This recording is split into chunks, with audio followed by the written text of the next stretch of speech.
Hello, everybody, and welcome to the Geek Mom Game of Thrones recap. This is Season 4, Episode 5, The First of His Name. I am Natanya Barron, your hostess, and today I have with me once again Andrea Schwalm and Michael Harrison. You can always check us out at geekmom.com. I'm terrible about saying that at the beginning of these things, but we have all kinds of fun geeky stuff that we talk about, but Game of Thrones is one of the things that we are particularly obsessed with. Interesting thing, I think, to first note out of the gate here, guys. While the episode was called First of His Name, there were a whole lot of ladies. Almost every single scene had ladies. The only scenes that didn't have, like, a lady somewhere important was, dudes whacking each other on the heads with swords. So I thought that was kind of interesting. What are your first thoughts, Andrea? Well, I thought that I liked the fact that Cersei was a little bit humanized tonight. I was afraid when she first established eye contact with Margaery when Tommen was getting crowned. Yeah, He was going to come over and rip her. Yeah. And the fact that she actually seemed to be saying we need to partner up to protect Tommen, who is adorable. Like, I'm so worried about him because he was just so sweet and smiley and good, and it doesn't seem like people like that last very long in this kingdom. So, but the fact that I was struck by a couple of things that Cersei said. The first being that she was shocked by Joffrey's behavior, that she said, she loved him so much, but because he was her first, maybe, but that she was so shocked by a lot of what he did, and I don't know. It seems like I'm hoping that was a moment of candor for her, and that we got to see some of who she is underneath all the manipulation. Yeah, I think I worried, though. I was like, because, of course, she's going to want to humanize herself to Margaery. And the conversation she had with Tywin later was really interesting because she didn't know how broke-ass they were. And the Tyrells have a ton of money. So, I think she was just trying to play her cards. All of a sudden, I think what's interesting is your point, that we expect her to want to tear down Margaery. But she's at this point now where she's really doesn't have a whole lot of options. So the better approach seems to be, well, let's do this girl thing. At least, I'm not going to be, she's certainly, I don't think she's 100% honest, but I think she doesn't want Margaery to put her in the same camp as Joffrey, when, in my opinion, I think she's just as terrible as Joffrey. She's just a little more calculating and not so stupid about it. Well, I was wondering if the whole Lannisters pay their debts thing extended to, and when we owe the Iron Bank a crap ton of money, we're going to marry whoever we need to and play nice with whoever we need to in order to repay our debts. Yeah, I was going to say that I think, Natanya, you hit the nail on the head. I think that Cersei is calculating, and she's just keeping her options open. At this point, there's no need for her to strike out at Margaery, but she's just. So I have this thought, because she really doesn't want to marry Loras. That's like abundantly clear. But I almost think that she's kind of thinking, well, if we can at least get Margaery, then I buy myself another fortnight. So I love how they're planning by 2 weeks, like enough time to mourn his brother. Fortnight. That should be enough, right? Is he really gonna mourn him? Because everybody hated Joffrey, so we could probably cut it down to a week. And then she's like, and then soon another fortnight to marry the really hot dude who probably doesn't really want to be with girls anyway. The pillow biter. Yeah, I think she's hoping to kind of like, if they make that sort of fusion, that she's going to be able to somehow wile herself out of that whole business, because she does not want to be married again. So, and I love the little twist that Margaery does at the end, that her little doe-eyed, what should I call you?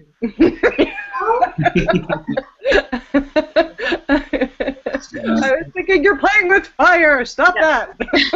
Although I would say this is totally off topic as far as like the plot and everything, but I felt like the hair was really good this episode.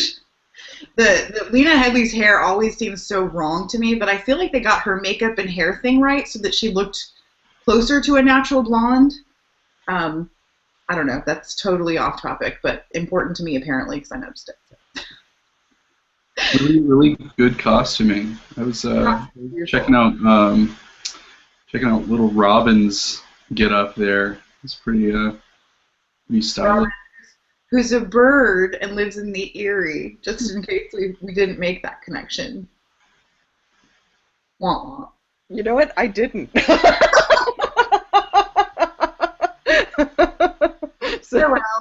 Oh well. But yeah, so clever. They are clever. I felt like the Casterly Rock scenes were kind of predictable and boring. Which Caster? Are you talking about? King's Landing? King's Landing. I don't know why I'm saying Casterly Rock. Apparently, I'm in a Lannister state of mind here. It might as well be Casterly Rock. As well be Casterly Rock at this point. Yeah. So that just didn't feel very. I mean, even the conversation. Maybe we should do my place tonight because I felt like it was. We certainly had four distinct places, but everything happening in the capital just felt kind of like, okay, we're sweeping up after the last couple episodes and trying to establish things we've moved forward. I have one question. I was wondering what you guys thought when Tyrion and Cersei are talking about the upcoming trial. I'm sorry, Tywin and Cersei are talking about Tyrion's upcoming trial. He says specifically, Tywin says, I don't want to talk about Tyrion's court case. And it made me wonder, he was like, well, of course I'll be judge, but I don't want to talk about it. Right.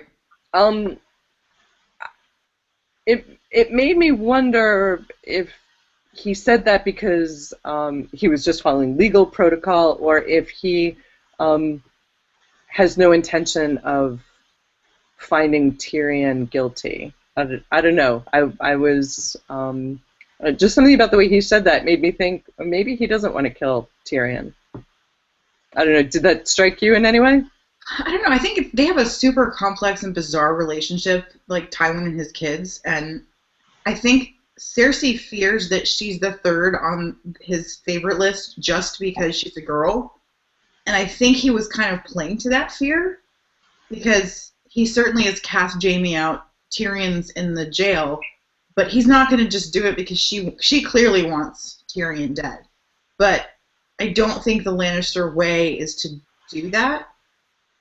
So I don't know. It's almost like, kind of like, oh, you woman and your petty anger. We're not going to even talk about the thing that probably the person that probably that you think killed your son. Yeah, I think going back to this episode's pretty apparent theme of sort of the lot that women in Westeros tend to have. I think it's definitely the kind of Tywin saying to Cersei, I just don't want to hear it. Yeah. It's not even an issue. Don't bring it up. I know what you're going to say. Right. I can and see that. It has no bearing on the greater, power play. It's not that important. Right. What's really important is what happens with Tommen. And everything else is just, obviously they can use it in various other ways, political ways, to appease certain other parties, Dorne, for instance. But, we'll see what happens with that. Oberon didn't strike me as wanting to find Tyrion guilty, though. When Cersei goes to visit him later on, he says, doesn't he say something like, do you really think he did it? Didn't he say that? Yeah, I think that whole, I feel like Cersei in this episode was kind of doing the rounds. Yeah. So she met with Margaery, she met with her father and figured out they're even more screwed monetarily wise, which was really the only information that was really new. And then of course she goes straight to Dorne, to Oberyn, and gives him a little sob story about her daughter. which I thought was really interesting because she's literally building a boat for her daughter, and they have no money, right? So well, and thinking from a tactical perspective, if I'm Dorne, I want Myrcella to stay there, and I wouldn't be so quick to be accepting a gift of a ship for Miss Myrcella, who loves the ocean so much. Right. I would want her right where I could keep her. So. Yeah, I think it's also. Go ahead, Natanya. Go ahead. I want some more wine. I think that it also speaks to, Cersei's less than stellar attempts at making the plays. I think that one of the interesting things that we learned in this episode is that Jon Arryn was not, in fact, killed by the Lannisters. Yes. And, everyone suspected, Cersei to a certain extent. And it kind of turns out that she's a lot less involved in kind of what's going on behind the scenes in her husband's death and Jon Arryn's death. And I think we're just kind of watching Cersei stumble and clumsily attempt to be the type of person that Tywin is, and she's just not that good at it. Is she, or is she just is she not allowed to be? Like, is she not? I feel like Tywin's constantly holding her at an arm's length, that if she was the son, it would be totally different. Right. It's not that she's not good at it, it's that she's still being watched and corralled outside of her own thoughts. Like, certainly Varys, for instance. I mean, he's in everybody's team, so clearly he's got an upper hand that no one really even sees or knows, right? So, I don't know. I don't think she's not capable of it. I think she's being put in a position where she's not capable of doing it. Well, and maybe what this go-round was, all right, I had a certain level of power by virtue of being Joffrey's mom and by virtue of being the Queen Regent. And now those things, the frustration for her is her power has always come from her relationship with other people. She can't hold it for herself. And so now, that Joffrey is gone and her dad seems to be horning in on her relationship with Tommen, and, Robert Baratheon is gone. Maybe the going around was her kind of taking a census and seeing who can I call on, who can I lean on, who can I manipulate, who can I, who's in my court. So it might not have been as powerless as maybe it looked. She's assessing, her relationships, I think, and who she can call on. And one key way to do that would be to say, do you think that Tyrion, killed Joffrey? You definitely get an idea of who's on your side at that point. But I don't know. And wasn't she involved in Robert's death? Didn't she make sure that his squire kept on giving him enough wine so that he would be hunting plastered drunk? Yeah, but wasn't that her kind of? But it certainly wasn't dripping poison into his cup. Yeah. I mean, I think that's the really interesting contrast. I think that Cersei is suffering from a horrible PR nightmare at this point, right? Because she enabled Joffrey. So even though maybe the country at large didn't see his behavior, everyone at court did. And to a certain extent, Tyrion was the only one who ever continually tried to get through with his last gift of this brilliant book that was, he kept trying to play the game, whereas everyone else clearly was just like, we're not going to take this anymore. So now she has sweet Tommen, who is maybe the most deserving king of whatever, but he's a baby, and he's clearly, like, already in, Margaery's pocket. So she doesn't have what she can't. She could give him what Margaery can give him, but that would bring an even creepier vibe to the whole thing. It's like, I think that's going to happen. That's the only thing missing. There's incest, and then there's incest. Yeah. Well, wait, I have a question, though, because something you said, I mean, is it legitimate for us to be blaming Joffrey's horrible behavior on his mother? He enabled him. I mean, she I don't think that apple fell very far from the tree. I think if Cersei had been a boy, she would have been a lot like Joffrey, and Joffrey was a lot like a young Jaime, just even worse. I mean, it's nature versus nurture. Yeah, or both. If both are awful, then you're just going to be an absolute ingrate, and that's, I think I could imagine everyone at court is like, so we're supposed to listen to her, and he made a mockery of this entire title, basically. I don't know. Maybe I'm thinking way too deep about this, but well, we'll see her character continue to evolve, I'm sure. Or it was a softer take on her, but whether or not that was actually whether that was without, I don't believe anything she does was without premeditated thought and calculation. But I think that you are supposed to feel sympathy for her. I mean, she is obviously in a very bad place. She's as like she said, like no. What was the exact quote about no one in Westeros is no girl in Westeros is safe or whatever. I mean, that's totally true. And every country hurts little girls. Right. Yeah, right, exactly. Everywhere in the world, they hurt little girls. And she knows firsthand. I mean, she was married off to the king at a very young age, and I certainly feel tons of sympathy for her. But I see this particular arc as her kind of running around trying to find a way to kind of stay as in power as she can possibly stay. And it's sad, and it's she stumbles, and it makes for really engaging television, and it's sad. Well, I would just ask then, you've got Myrcella and Tommen, who both are clearly good, sweet children. Why don't we, in this whole nature versus nurture argument, why don't we attribute any of their goodness to her? Maybe she was once. We don't know. I mean, we really don't. So we have a firstborn who is quite a handful. So we're glad we have that second child who kind of proves that we're not complete until.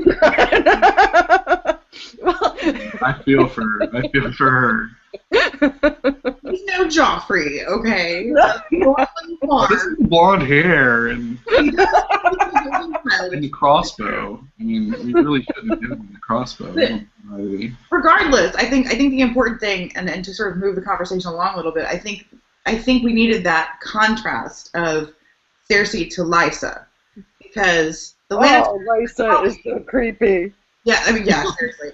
But the Tullys and Lannisters, when they all got married, were of a similar ilk. I mean, the Lannisters had more money, but the Tullys, these are well-born, high-born people, girls just expected out of the gate. And even though Lysa is batshit crazy, I thought her sort of, talking, her creepy scene with poor Sansa, who having to sleep through all that craziness, or not sleep through it, as it were. But not just the jealousy, but sort of the story of Catelyn and Brandon Stark, and sort of like the leftovers and how cruel she was to Peter, and Peter always loved her with this underlying. I mean, that's the thing about these arranged marriages is like love, and having studied this extensively in graduate school, courtly love is all about the fact that people are forced to marry other people, so of course they have these illicit affairs with other people that they actually get along with in life. And I think that Lysa thinks she's living this dream because she's always loved Peter, and now she's stolen him from her dead sister, and she's still so broken by it that she's looking for another place to be jealous. And poor crying Sansa proclaiming how much of a virgin she is. It was just like, That was a hard scene, and please believe me because I'm a horrible liar, but that we knew walking in that Sansa was going to be not in a completely safe place, but you almost think she's in just as dangerous a position here in the Eyrie as she was back with back in King's Landing. You see Robin throw that little toy that he was charmed by 30 seconds before down through the moon door, and you think she is not safe at all. Mm-hmm.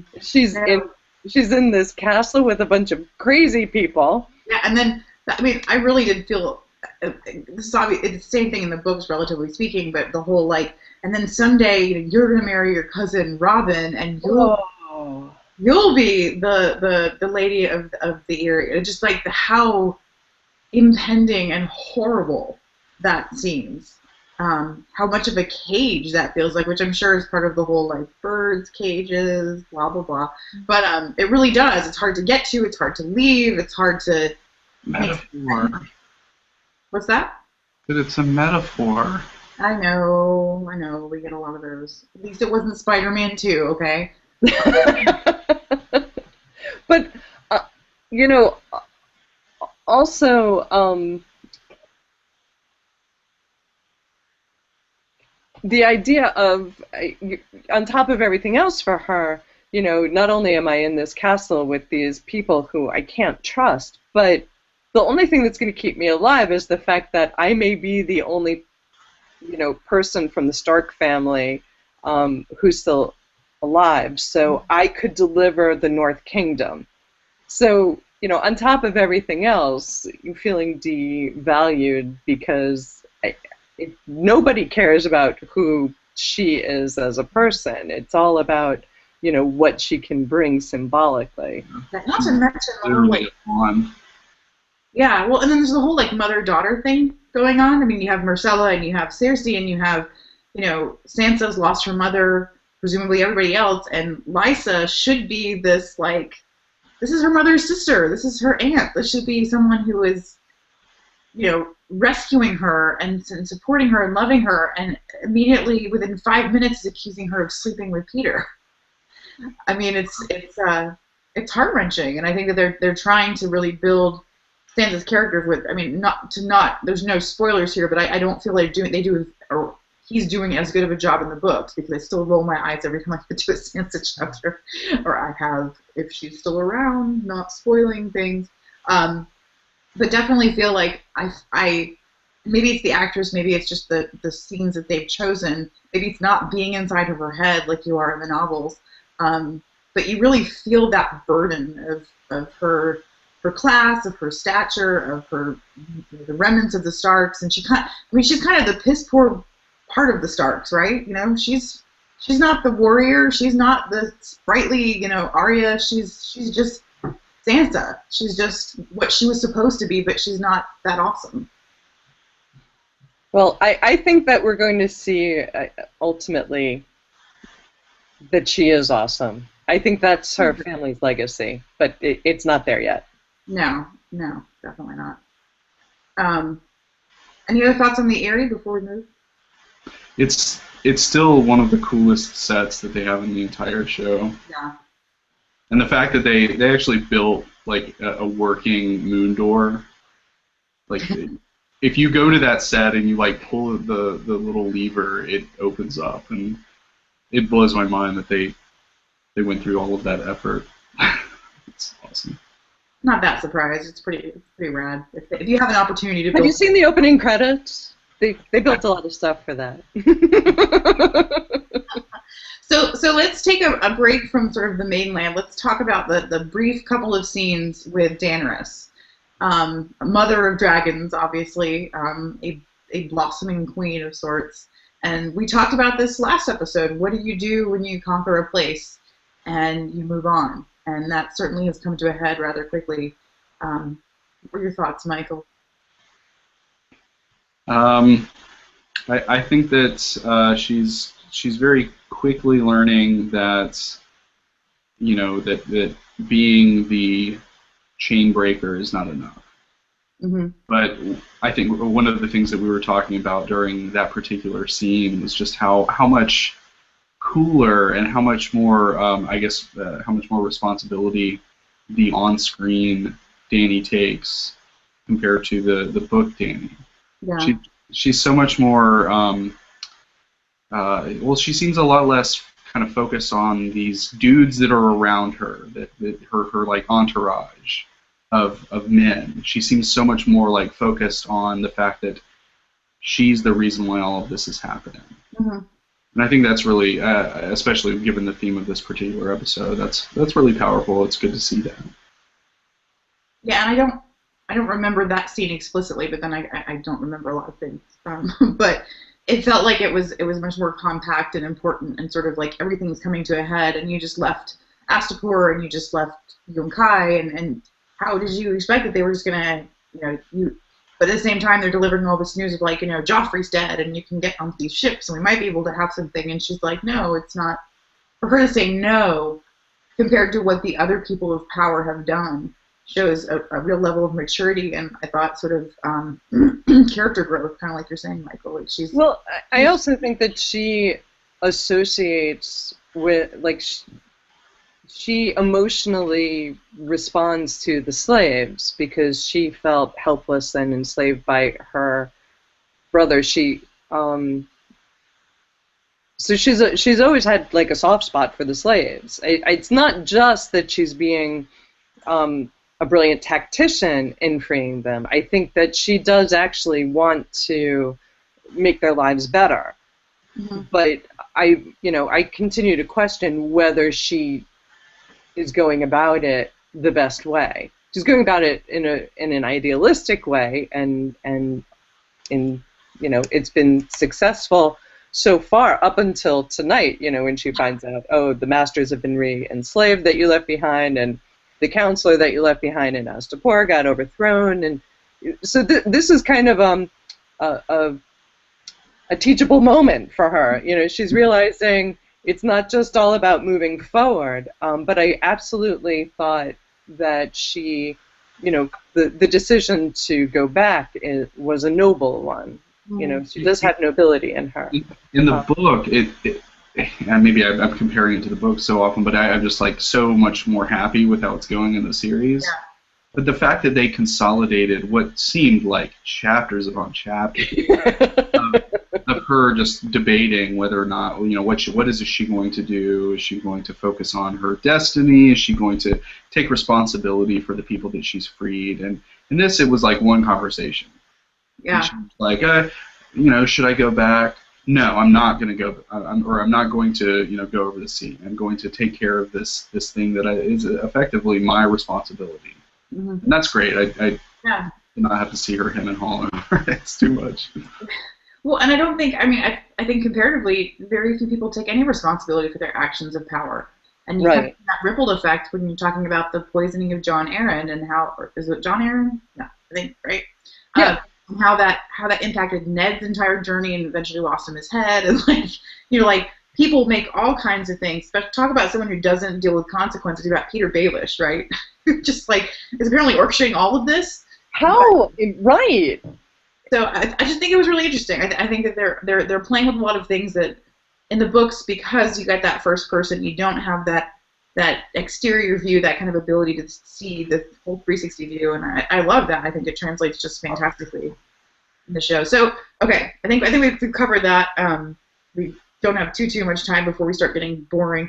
But the only other thing besides the obviously Jon Snow and Bran and all that stuff going on is the brief scenes again with Arya and the Hound. And I kind of feel like, aside from the awesome swordplay, which was really cool, I love watching Arya kind of do that. I'm getting kind of tired of the buddy comedy thing going on.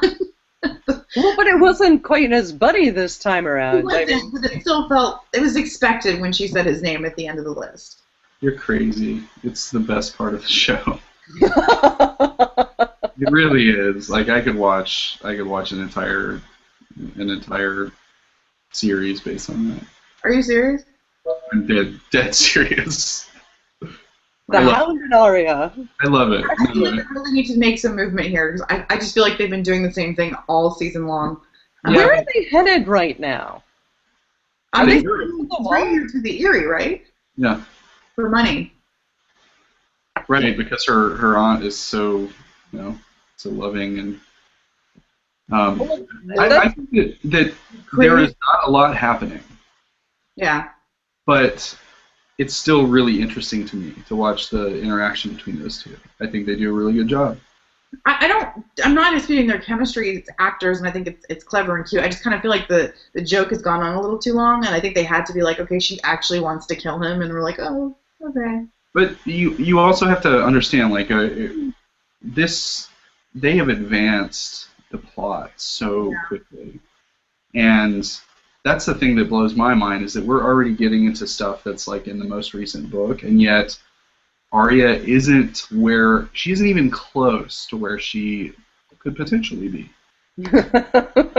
Whether that's dead or somewhere else. I'm not giving that away. I'm just saying that with one of those particular plot lines, they seem to be kind of taking their time, and I find that really interesting. I wonder what's going to happen. We were talking about that a couple weeks ago. I think I might have mentioned it last week, just kind of without being spoilery, it's really interesting what they're choosing to focus on from a cinematic perspective versus what might kind of float to the top when you're reading the books, because everyone has their kind of favorite person, their hope for heroes or whatever. I mean, there was zero Tyrion this episode, right? I saw in the promo, though, that I think the lion's share of the of the next episode is going to be his trial, so I guess that's why we didn't get to see him this time. Oh, we didn't talk about Brienne and Podrick either, but that was kind of predictable. Okay, I want that buddy comedy. I was just, for whatever reason, like, please don't have them kiss, because we know Podrick's like a monster in the sack, and Brienne's probably never been with someone. I'm like, please don't get them all kissy and weird. That's just gonna. Well, and that last thing that she says to him after saying, "I can take my armor off myself," is, "Okay, help me." Yeah. So I was wondering if, well, that's the first step in the relationship of 1,000 steps. And Podrick didn't mention his visits to the brothel as part of his duties with, Isn't he supposed to be like 7 in the books, or like 10 or something? He's super young in the books. I'm glad. Well, I don't think he went to the brothel, but he didn't. No, he was what is, all right, my medievalist. So if you're going to become a squire, you start out training. It's dependent. I mean, it's pretty young. I mean, it totally depends on the era and where you are and what their rules are. But by the time you're 12, you've got experience. Remember, like, people get married at 12 and 13 and 14, but they don't do that in the TV show. So, because that would be weird. They wait till girls menstruate. Right. And apparently that's like at 20. It's a pre-GMO, estrogen in your food world. So I guess that's what we saw with Pod and Brienne, is that they are. I had to laugh, though. I mean, that rabbit was burning forever. I was like, what, did he pour gasoline on it? Yeah, it was really funny. I kind of wanted the whole camp to be up in flames. I thought that would have been. And she comes back and she's like, Podrick. I know. Well, the laugh track is going. It's like Bob Saget's coming in, and it's like really. Yeah, I don't think it really said anything much other than I think that they were trying to stay with the whole women thing, and she's one of the women that doesn't have a regular role, and how weird it must be to have a male squire, because that does change everything. So I think that's the point that they were trying to make. However, I kind of thought that the theme this time, or the continuing theme, was either unusual alliances or subverted relationships. I couldn't decide which, but that was what I see them having, the subverted power structure from traditional. So. And I think that the title of the episode, First of His Name, being kind of a thumbing a nose at that, because First of His Name doesn't, and in so many instances in this case, has never indicated something good necessarily. Him, all the dudes inheriting thrones just have totally screwed things up. So it just says to me, no one's going to remember you when you're gone. Like that's what it sounded like to me. That's true. So, well, the last big thing, and sort of really, I feel like kind of the focus of where things actually happened this episode, was the converging, sort of almost, of the Bran and the Reed kiddos, and Jon. As Michael pointed out, man, they traveled fast to Craster's. That's what I was thinking. There's a White Walker freeway, and it's that Who'll join me? Here we are. They just followed the Mammoth Trail. Yes, follow the Mammoth Trail. Kind of interesting. As we mentioned before, this is a deviation in the books, so it's kind of unknown territory where all that goes. I will say that while I had issues with some of this stuff, oh my God, Jon Snow and his dog, just the best. Just the best. A reunion. It was the best. Just period. But we found out like there were a lot of little pieces that we found out there. There was a lot of exposition. You know, we know for sure that that was the first time that Bran warged into another human being, right? That's the first time that we've seen him. Does he do it brief? I kind of remember him doing it briefly in the last season to keep Hodor from Hodoring. Oh, from panicking. You're right. Keep Hodor from Hodoring. Oh, poor Hodor. Poor Hodor. Oh my God, that was horrible. After he killed Locke, and he's looking at his hands, going, "What the heck happened here?" Yeah, but you could tell that it wasn't something that they had discussed it previously. You know, after I think the last time that it happened. Yeah, he nodded to him. He turned it too lightly. Yeah. Although I will say, my favorite part of the Bran part of this whole story was that we finally got Jojen the Greenseer in his creepy, awesome glory. Because they really kind of dabbled in it before. That obviously he and Bran have kind of a connection that he and Mira don't. But getting into the weird, like hallucinogenic, like I see the tree and my hand's on fire, and like yeah, that was really cool. That was really cool. His interaction with what's his name? Knifey guy. Yeah. Yeah. I don't know. He doesn't need a name in my head. I don't need to remember that guy. He's kind of dead now, so. Yeah, exactly. But the interaction between Jojen and him, and just that was great. It was a great way to kind of I think assure the audience that things were about to pick up. Yeah, because I was getting really uncomfortable with. Yeah. I was like, I've seen enough rapes for one. No more. Go. And he did creepy well, but I felt like this, you know, he kind of, we've seen his character before, so I don't know, maybe that's intentional. Maybe the point is that, you know, in times of chaos, yeah, the creepy, sociopathic, psychopathic people, you know, come out of the woodwork, but humankind being what it is, they get their due eventually. I guess. I think he felt like he was a little too extreme. You mentioned again, have you seen him work his sword, his knives in flea bottom, blah blah blah. Yeah, you know, okay, he's gonna die. Like, he's obviously gonna die. He's not a dude. I love that line though. I saw you die tonight. I saw snow fall and bury your bones. Yeah, I know. That was pretty bad. Is it even remotely feasible that a dude with two knives can take on a guy with a sword? I'm not an expert, but that just seems completely absurd to me. But it looked like he was overpowering him when he got Jon Snow in the leg. I don't know. In theory, I would agree with you, but the way that was choreographed, I don't know. It looked convincing to me. Yeah, it felt a little too like Dungeons and Dragons. Like his style is the double dagger style. He put points into akimbo or something. I agree, and it was a very close quartered spot. So I think it was shot a little. I felt like it was not coordinated quite as well as some of the other fight scenes were. I mean, I think that Jon ended up having to look a lot more ham-handed than he actually is. Yeah. So I think they kind of tried to pull back a little bit to make knifey dude. Speaking of ham-handed, that was not ham-handed. The way that he killed that guy.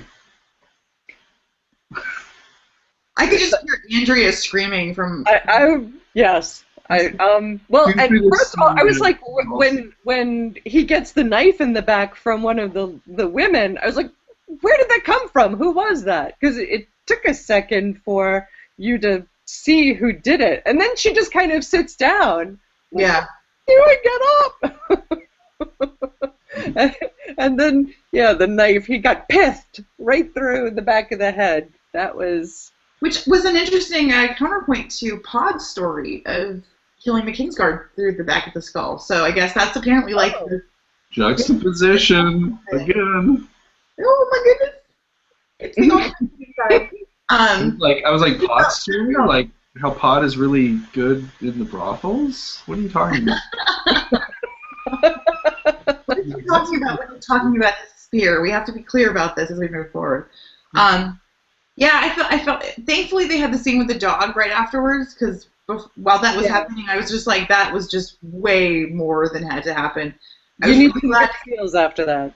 Yeah, but I was really glad to see the bearded dude. I don't know his name, but he was the missing dude. Get totally, ripped to shreds by Ghost. But no, not Locke. Oh, not Locke. The other guy. Yeah. I still have the warm fuzzies from Ghost and Jon meeting again. Like, it brought tears to my eyes. It was ridiculous. I wish we had more direwolves every episode. I'm a dog person, clearly, but I think because he missed Bran, because Bran made that decision to go somewhere else, it was like, he's all he has left. Right. And it's so important, and I got verklempt. It was wonderful.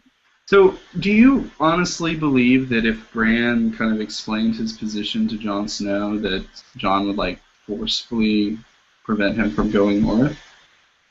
Old Jon, but I think he's making the decision on who he would have been, not who he is now. Mm-hmm. He has no way of knowing what he went through with the wildlings and everything. Well, but he doesn't know Bran's, emerging abilities. Right. We barely understand his emerging abilities. So, I'm sure that he would look at him not as...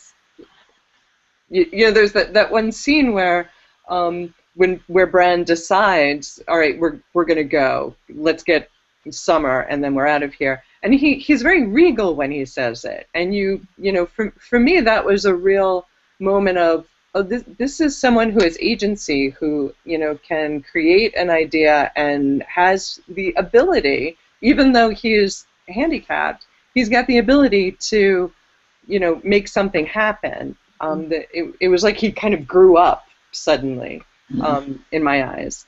But Jon would not have necessarily seen that. I think he would mostly see someone who he'd always thought of as a little brother who now is crippled. So I think he might have thought in his best interest that he would be doing the right thing to force him to come back to into the wall. So I think it's a legitimate fear. I wonder that considering everything that Jon has seen since he was enlisted with the Black Watch, I think he could have been convinced. I think it might have taken a little while, but I think he would have been convinced to let Bran go. But I think this made the most sense narratively. Yeah. I also love the fact that they came very close to reuniting. Yeah. And I thought it was kind of... We're never going to get back together. This is not going to happen. And I love how the camera kind of lingers on Jon, and you kind of see through Bran's eyes, and it's kind of heartbreaking because you know how much he, Because they were really close. I mean, they were probably the closest. But they have their direwolves, like you said. That's the saving grace of the scene. Yes. So. I guess they're direwolves, and I guess Tommen, the other little kid that no one gives a crap about. Rickon. They're the only 3 direwolves, right? That are still alive. I think that's true. What happened to Arya's direwolf? Didn't she just send it away? Yes, Arya's is still... Nymeria? Nymeria. She's still wandering around. in the Riverlands. Right. Yes. So she could have, but you get the idea that by sending her away, she did something traumatic to the animal. I don't know. I don't know if they were to, reconnect. I don't know if it would be a happy occasion. Yeah. It'd be interesting how they do that, because anyone's guess at this point. Well, so next week is going to prove to be rather interesting. I don't know if you all caught the trailer, but I guess we really can't talk about it too much in terms of spoilers but Yara / Asha being shown now is rather confusing for those of us who read the book, since she was in the last part of the last book. So we keep wondering and asking ourselves, is there a point that the show is actually going to outpace the books? I don't know. Then all spoiler bets are off. But we certainly are going to see the trial of Tyrion Lannister and see where that goes. But until then, it is everyone's guess. As I always say this, we try to be as spoiler-free as possible, but just because we read the books, we have thoughts about what might happen. I think the season, more than any other, has proven to us that they're going to do what they're going to do and change things in ways that we don't expect. So thank you all for tuning in. You can ask questions on our YouTube channel. You can pester us on Twitter or Facebook. You can also visit GeekMom.com with your burning questions, and we will try to keep the conversation lively. And so tune in next week. We will be here once again at between 10 and 10:15 Eastern Time talking about the show. So until then, live long and prosper, and don't drink anything you think your wife might have put some nasty. Might be really crazy, and then you're in for really crazy stuff. So. Now, you poured me this glass. Let me just point that out. Anyway, in the meantime, thank you, Michael. Thank you, Andrea. And next week. Adios.